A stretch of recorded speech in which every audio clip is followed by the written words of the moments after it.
আসসালামু আলাইকুম। মিরপুরে মায়ের গলিত লাশ বের করা হয়েছে। সেখানে এক বৃদ্ধা মা একা মরে পচে গলেছিলেন। তার সন্তানরা সবাই হাইলি এস্টাবলিশড। যে কোনো কারণেই হোক ওনাকে একা মৃত্যুবরণ করতে হয়েছে এবং তার গলিত লাশ যেহেতু বের করা হয়েছে, দ্যাট মিনস তার খোঁজে বেশ কিছুদিন কেউ আসেনি। সারা বাংলাদেশ এতে স্তম্ভিত যে দেশে বৃদ্ধ বয়সে এখন বাবা মারা অনেক ক্ষেত্রে নিগৃহীত হচ্ছেনই, অবহেলিত হচ্ছেন এবং মায়েদেরকে, বাবাদেরকে পচে গলে একা পড়ে থাকতে দেখার যুগ শুরু হয়েছে বাংলাদেশে। কিন্তু আমি কিন্তু অবাক হইনি। কারণ কি জানেন? আমরা সবাই পশ্চিমের দিকে তাকিয়ে থাকি যে পশ্চিমে ওরা এতটা উন্নত করেছে এই বিষয়ে সেই বিষয়ে, বিজ্ঞানে, প্রযুক্তিতে, সামাজিক বিভিন্ন বিষয়ে। যখন আমরা বাংলাদেশে বা ভারতে বা পাকিস্তানে বা তথাকথিত উন্নয়নশীল দেশগুলোতে এত অন্যায় দেখি, রাহাজানি দেখি, দুর্নীতি দেখি, এত কিছু দেখি, সামাজিক অবক্ষয় দেখি, সত্য। কিন্তু কোনো কোনো ক্ষেত্রে আমরা ওদের থেকে অনেক এখনও ভালো আছি।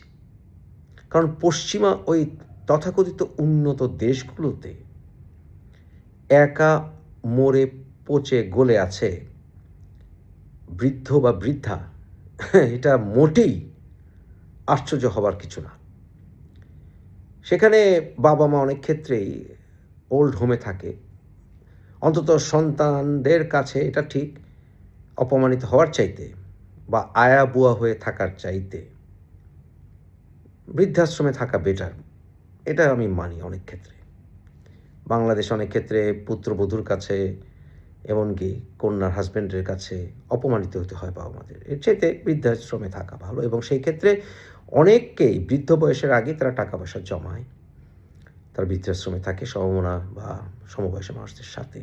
সেইখানে নাতি-নাতকুরা মাঝে মাঝে এসে দেখে। আবার অনেকেই হাজব্যান্ডকে নিয়ে অতি বৃদ্ধ বয়সে নিজেদের ঘরে থাকে। অনেক ক্ষেত্রে তাদেরকে কেয়ারার এসে দেখে সরকারি তরফ থেকে, সপ্তাহে 1 দিন 2 দিন। অনেকের ক্ষেত্রে ডিসেবলড হলে তারা সরকার তাদেরকে টেক কেয়ার করতে দেয়। মানুষ এসে তাদেরকে টেক কেয়ার করে সন্তানাদি না থাকলেও। আবার যদি পয়সার মালিক হয় তাহলে তো তাদেরকে টেক কেয়ার করার জন্য কেয়ার থাকে। এগুলো ছাড়াও ধরুন অনেকে আছে বৃদ্ধ হলেও একেবারে অথর্ব হয়ে যায় না। তারা স্বামীকে নিয়ে থাকে। স্বামী মারা গেলে বিশেষ করে বৃদ্ধাদের অবস্থা খুব খারাপ হয়। তাদেরকে রাস্তায় একা একা হাঁটতে, সমুদ্রের পাড়ে থাকতে, কারণ তারা অনেকে সমুদ্রের পাড়ে থাকার চেষ্টা করে যদি একটু পয়সা করতে পারে। অন্যথায় তারা ওই শহরে একা একা হাঁটে, অনেকেই কফি শপে সময় পার করে পুরো দিনের অর্ধেকটা, পার্কে বসে থাকে। মাঝে মাঝে সপ্তাহে 1 দিন নাতি-নাতকুরা আসে, সন্তানরা আসে। আবার অনেকের মাসেও আসে না।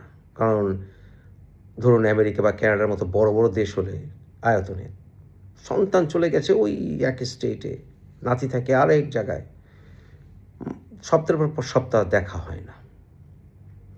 এটা কিন্তু বাঙালিদের ক্ষেত্রেও প্রযোজ্য। যারা বাঙালির ওখানে অভিবাসী হয়েছেন তাদের ক্ষেত্রেও এটা অনেক ক্ষেত্রেই প্রযোজ্য। বৃদ্ধ মারা গেলে বৃদ্ধার অবস্থা সবচেয়ে খারাপ এবং যেহেতু অধিকাংশ ক্ষেত্রে বৃদ্ধরা আগে মরে যায়, সেক্ষেত্রে বৃদ্ধাদের করুণ আর্তনাদ আমি দেখেছি ভাই। আমাকে বহুবার পথে দাঁড় করিয়ে কথা বলেছে যখন আরও ইয়াং ছিলাম যে, "এই ইয়াং ম্যান কোত্থেকে এসছো? আর বলো না, আমার বুড়াটা মারা গেছে। স্বামী না থাকলে যে কী এটা এখন বুঝি। আমার সবচেয়ে আদরের মানুষটা চলে গেছে।" তখন তারা সন্তানদের কথা বলে না। আবার যদি কোনো কোনো ক্ষেত্রে বৃদ্ধা মারা যায়, বৃদ্ধর অবস্থা আরও খারাপ হয়। তাকে একাকিত্ব এমন পেয়ে বসে রে ভাই, সারাদিন ওরা জানলার দিকে তাকিয়ে থাকে। ওরা খুব কমই বাইরে হাঁটাহাঁটি করে।